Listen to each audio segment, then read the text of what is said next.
अस्सलाम वालेकुम दोस्तों। तो कैसे आप सब लोग? उम्मीद है कि आप लोग अच्छे से होंगे और खैरियत से होंगे। तो आज ये मेरा पहला रिएक्शन वीडियो है और आज का जो पहला रिएक्शंस वो प्रशांत सर के एक वीडियो से मैं रिएक्शन करूँगा। तो आज का जो टॉपिक है वो ईरान के लिए ए न्यूक्लियर बम। तो इन वीडियो को आज हम शुरू करते हैं। तो आप भी बने रहिए हमारे साथ।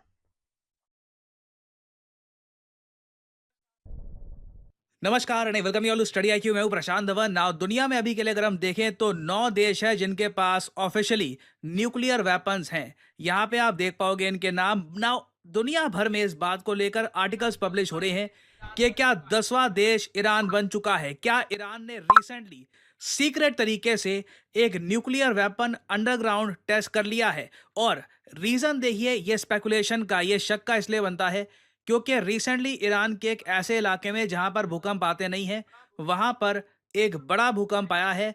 4.5 मैग्नीट्यूड का एक भूकंप आया है। और उसके बाद से ही आप देखोगे ऐसे आर्टिकल्स पब्लिश हो रहे हैं, Iran testing first ever nuclear bomb, tremor spark speculations. और इस पे आप देखोगे बहुत सारे आर्टिकल्स पब्लिश हो रहे हैं दुनिया भर में। इंडिया में ऑब्वियसली जो स्टेट इलेक्शंस के रिजल्ट आए हैं, लोगों का फोकस उस पे है। बट ये एक बहुत ही इंपॉर्टेंट जियोपॉलिटिकल डेवलपमेंट है कि जो अर्थक्वेक आया है ईरान में, क्या इसके पीछे एक न्यूक्लियर टेस्ट है। अब यहाँ पे आप एक बहुत ही जेन्युइन सवाल ये पूछ सकते हैं कि अगर कहीं पर भूकंप आ गया तो इसका मतलब ये थोड़ी ना है कि न्यूक्लियर टेस्ट कर लिया है। देखो, यहाँ पे आपको ये समझना होगा, हम जियोपॉलिटिक्स में काफी बार हिस्टोरिक इवेंट जो है ना, उनको कंपेयर करके देखते हैं, क्योंकि हिस्टोरिक इवेंट जियोपॉलिटिक्स में काफी बार रिपीट होते हैं।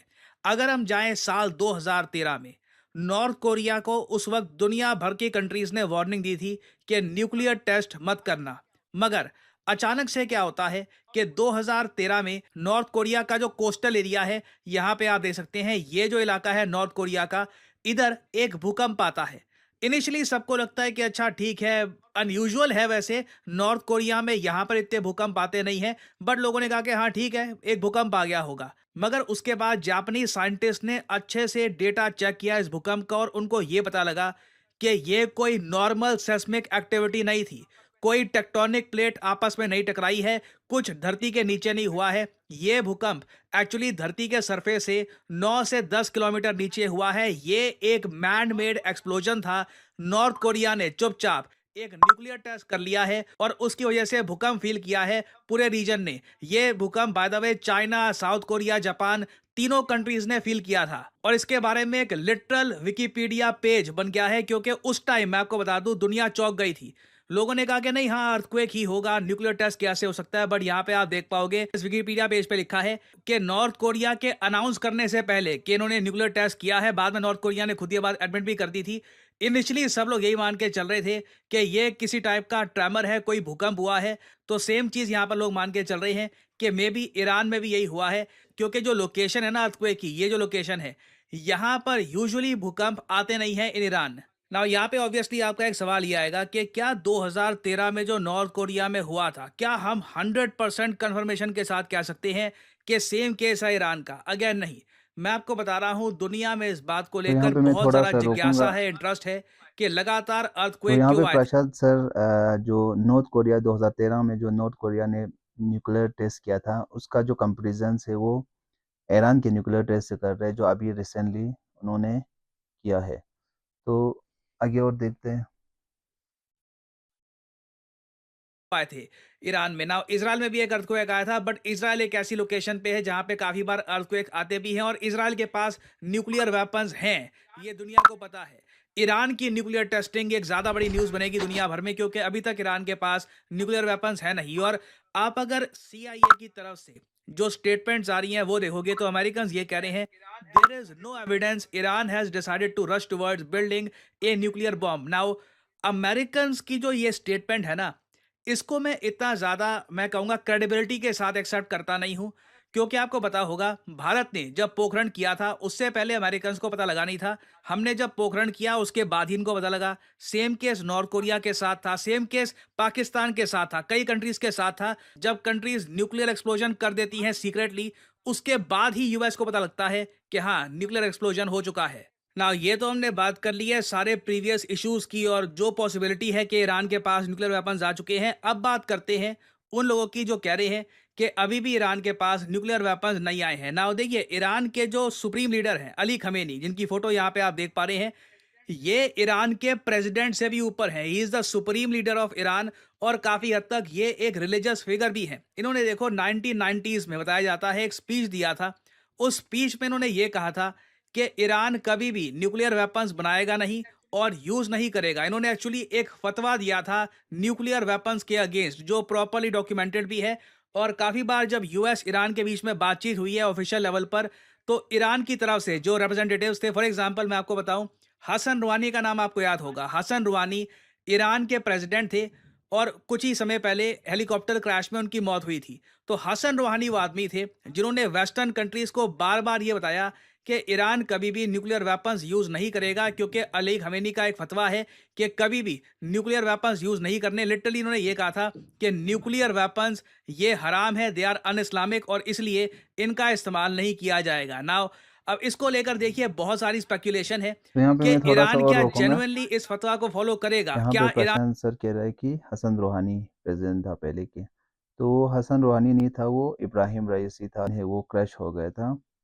तो आगे चलते हैं। और ईरान अपनी पोजीशन चेंज कर सकता है, इसको लेकर ओवर द इयर्स कई किताबें लिखी गई हैं, रिसर्च पेपर्स लिखे गए हैं कि क्या ये जो फतवा है ये चेंज हो सकता है और ईरान अपनी जो सिक्योरिटी सिचुएशन है ये देखते हुए क्या बड़ा चेंज कर सकता है। क्योंकि रिसेंटली अगर हम देखें तो बहुत सारे ऐसे इवेंट्स हुए हैं, हमास के लीडर का मारा जाना, गाजा की हैवी बॉम्बिंग, पूरे हिजबुल्ला की लीडरशिप को मार देना। इजराइल बहुत ज़्यादा अग्रेसिवली आगे बढ़ रहा है और इस वक्त भी ईरान को सबसे बड़ा डर यह है कि इजराइल ईरान की जो ऑयल साइट्स है और जो न्यूक्लियर साइट्स हैं इनको कर सकता है टारगेट। और मेरी हमेशा कोशिश ये रहती है कि मैं हर साइड का व्यू पॉइंट आपको बताऊं ताकि आप खुद प्रॉपरली सोच पाएं कि क्या रियलिटी हो सकती है। क्योंकि अभी के लिए हमारे पास कोई कंक्रीट जानकारी है नहीं कि ईरान ने न्यूक्लियर टेस्ट किए हैं या नहीं किए। मैंने आपको ये बता दिया कि जियोपॉलिटिकल एनालिस्ट किस तरीके से देख रहे हैं इसको। मैंने आपको ये बताया कि किस तरीके से ईरान के अली खमेनी ने दुनिया को यह कहा था कि ये कभी भी न्यूक्लियर वेपन डेवलप नहीं करेंगे। नाउ आप अगर बेंजामिन नेतन्याहू को देखो तो ये तो खुल के कहते हैं कि ईरान न्यूक्लियर वेपन डेवलप कर रहा है और इजराइल ईरान का न्यूक्लियर वेपन कभी भी प्रॉपर्ली डेवलप नहीं होने देगा। रिसेंटली नेतन्याहू जब यूएस गए थे और इनके पार्लियामेंट को संबोधित किया था, उस टाइम ये जो 20 सेकंड की क्लिप है ये दुनिया भर में वायरल हुई थी। And one more thing.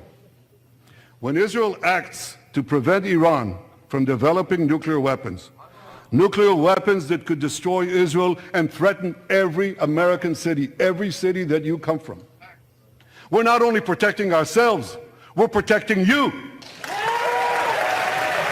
Now Israel के प्राइम मिनिस्टर तो ओपनली ये कहते हैं कि ईरान बिल्कुल न्यूक्लियर वेपन डेवलप कर रहा है और इजराइल जब ईरान को रोकता है तो ये ना सिर्फ इजराइल की रक्षा कर रहे हैं, इनके हिसाब से ये पूरे अमेरिका को भी बचा रहे हैं, हर एक अमेरिकी नागरिक को भी बचा रहे हैं ईरान के न्यूक्लियर वेपन से। तो अगेन देखिए, अ, इस वक्त पूरी दुनिया बस वेट कर रही है कि ईरान की सरकार बोलती क्या है। नाउ ये भी एक पॉसिबिलिटी है कि ईरान कुछ ना कहे और ईरान ने बस एक न्यूक्लियर वेपन टेस्ट कर लिया हो। इन केस अगर इजराइल एक बहुत ज़्यादा हैवी अटैक करता है ईरान पर तो ये प्रॉपरली रिटेलिएशन कर पाए। तो आने वाले समय में हमको देखना होगा कि ईरान की तरफ से क्या अनाउंसमेंट आती है। इधर वे मैं आपको बता दूं, जो ये अर्थक्वेक आया है ईरान में बहुत अजीब है। ये जो सेमनान प्रोविंस है ईरान का, जो मैंने यहाँ पर मार्क कर रखा है, तो आज का वीडियो सिर्फ इतना ही तक था। और आज की उन्होंने जो 2013 में जो नॉर्थ कोरिया ने न्यूक्लियर टेस्ट किया था उसको कंपैरिजन किया, जो ईरान का भी रिसेंटली न्यूक्लियर टेस्ट है उसके साथ थोड़ा सा कंपैरिजन किया। और फिर इसके बाद जो आयतुल्लाह इमाम ख़ोमेनी ने जो फतवा दिया था उसको भी थोड़ा सा एलोबरेट करके बताया। तो आज का जो रिएक्शन वीडियो वो इसी पे ही अख्तिताम करते हैं। आप हमारे साथ बने रहिए।